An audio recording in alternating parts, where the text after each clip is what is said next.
یہ خلجی ہے، یہ غوری ہے، بھائی کوئی مولا بخش بھی ہے، کوئی لوکل بندہ بھی ہے؟ نو. تو جن کی جذباتیت اور جہالت کا یہ لیول ہے آج 2011 میں، تو ان بیچاروں کو کیا پتا تھا؟ وہ لے کے رہیں گے پاکستان، بن کے رہے گا پاکستان. پاکستان کا مطلب کیا؟ میں ذاتی طور پہ دیانتداری سے سمجھتا ہوں، میں غلط ہو سکتا ہوں، لیکن میری جو ہسٹری کی انڈرسٹینڈنگ ہے کہ بابا قوم واز ایبسلیوٹلی کلیئر کہ یہ ملائیت وغیرہ، وہ اس بندے کی آپ ساری زندگی سامنے ہے آپ کے، کیا تعلق ملائیت کے ساتھ اس بندے کا؟ جن لوگوں نے اس ملک کو ٹوتھ اینڈ نیل اپوز کیا، میں قطعاً یہ نہیں کہہ رہا کہ انہوں نے غلط کیا. کسی بھی ایشو پہ دو آراء ہوتی ہیں، میں ان کو بلیم نہیں کر رہا. میں تو جماعت اسلامی کے دوستوں کو کہا کرتا ہوں کہ یار تم اپنے سٹینڈ اور سٹانس سے کیوں ہٹ گئے ہو؟ تم کہو کہ اس وقت ہم نے یہی بہتر سمجھا تھا کہ بھئی نہ ہونا بہتر ہے. مثلا میں کبھی کبھی یہ سوچتا ہوں کہ بر صغیر کا مسلمان آج کوئی 17-18 کروڑ یہاں ہیں، لگ بھگ اتنے ہی انڈیا میں، لگ بھگ اتنے ہی بنگلہ دیش میں. اس کا مطلب ہے the Muslims of subcontinent stand divided 3 حصوں میں. تو میں آج اگر یہ سوچ رہا ہوں، تب اگر کچھ لوگوں نے سوچا کہ یار ہم اندر بیٹھ کے لڑیں گے، ہندوؤں کو سارٹ آؤٹ کریں گے، یہ کریں گے، وہ کریں گے، وغیرہ وغیرہ وغیرہ، تو وہ کوئی جرم نہیں تھا. لیکن سر یہ بھی تو ایک بات جو ٹو نیشن تھیوری ہے، لیٹ می کمپلیٹ. وہی لوگ جب پاکستان بن گیا وہ اس کے ٹھیکیدار بن گئے.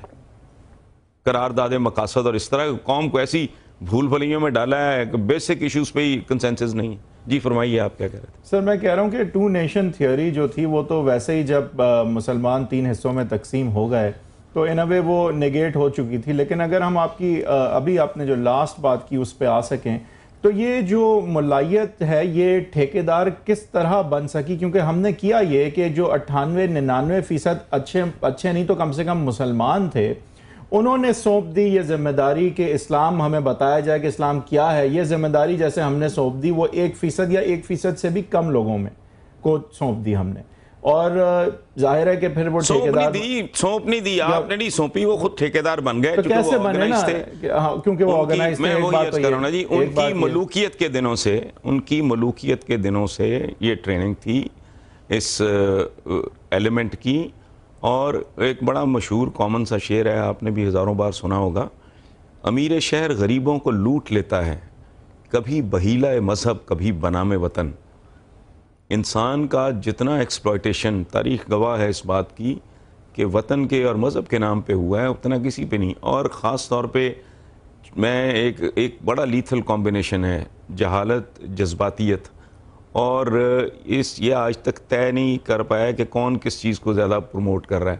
جہالت بہت جذباتیت کو جنم دیتی ہے، بہت جذباتیت مزید جہالت کو، اور مزید جہالت مزید جذباتیت. It's a ویشس circle.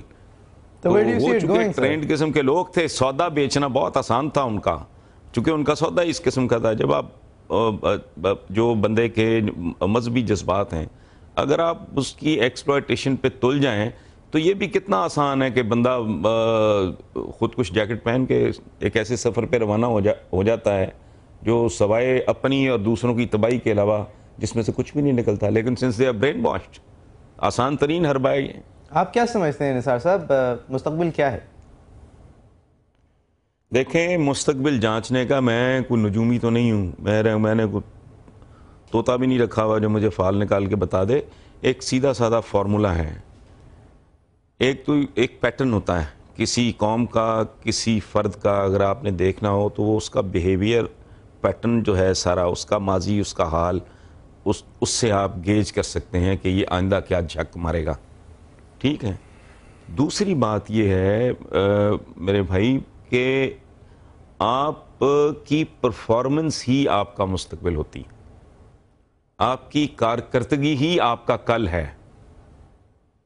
اگر آپ فوکسڈ ہیں، اگر آپ ہارڈ ورکنگ ہیں، اگر آپ ڈسپلنڈ ہیں، اگر آپ کے ایٹیٹیوڈز اور بیہیویئرز نپے تلے ہیں، سائنٹیفک ہیں، لاجیکل ہیں، تو آپ کا روشن مستقبل ہے. اگر اس کے علاوہ ہے تو یہ قرہ عرض دیکھیں، بات سنیں، یہ یا ایھا الناس کا معاملہ ہے، یہ کوئی مسلمانوں کے لیے مختص نہیں کیا ہے، یہ اللہ پاک کا باغ ہے. یہ مودودی صاحب کا بڑا خوبصورت ایک کتابچہ ہے، بہت ہی خوبصورت، بناؤ بگاڑ اس کا عنوان ہے، کہ اللہ پاک کا باغ ہے یہ قرہ عرض. یہ اہل لوگوں کے پاس جائے گا جو اس کو بہتر طریقے سے اس کو مینٹین کر سکیں گے وہ آٹومیٹکلی ان کی طرف چلا جائے گا. یہ اس لیے نہیں ہے کہ چونکہ میں مسلمان ابن مسلمان ہوں تو نہ، قطعاً نہیں. بائبل کا بھی ایک کوٹ ہے حسن نثار صاحب کہتا ہے the meek will inherit the earth. لیکن ایک بریک لیں گے سر. آپ نے قوم کے حوالے سے کہا اس قوم کا فیوچر، حالانکہ آپ نے خود کہا کہ آپ نجومی نہیں ہے لیکن فیوچر جو ہے وہ پاسٹ پرفارمنس سے دیکھ لیا جاتا ہے. سر میرا سوال نہیں، پریزنٹ پرفارمنس بھی اس میں شامل کرنا. صحیح. ایک بریک کے بعد میں آپ سے یہ پوچھوں گا، ٹھیک کا تو دیکھ لیا جاتا ہے لیکن جب آپ قوم ہی نہیں ہو، اور قوم کی ڈیفینیشن کیا ہوتی ہے؟ ایک قوم ہے آپ، پاکستان اس وقت ایک قوم ہے. کراچی میں تو ایسا نہیں لگتا، میرے خیال سے پنجاب میں بھی ایسا نہیں لگتا ہوگا. آپ دیکھ رہے ہیں agenda 360. Back with you after break.